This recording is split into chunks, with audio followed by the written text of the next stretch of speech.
facility po namin sa Bucor. Dalawa po sila na nag-abscond from the detention facility. The moment na malaman po namin yun, early morning of January 1, right away po ang aming fugitive search unit nakipag-coordinate na sa ibang mga opisina po namin at ibang mga operatives at mga ibang government agencies para pumahabol itong tao na ito. Ang kasamahan po niya was accosted sometime mga January 14, if I'm not mistaken. Ito pong tao na to ay I think he was already deported, no? Na-deport na po itong tao na to.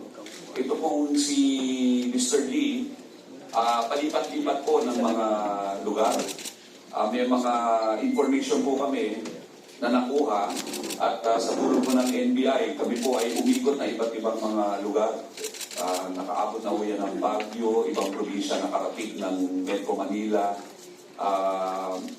Parañaque, Pasay. So, ito pong tao na to, kahit nung nakaalis from the facility, tinugis na ho ito.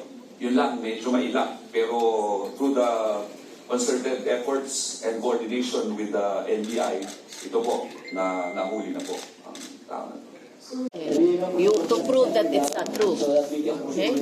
But they saw the ketamine with you. No, I don't know. You don't know. What are you doing there? What are you doing there? What are you doing there? Why are you with him?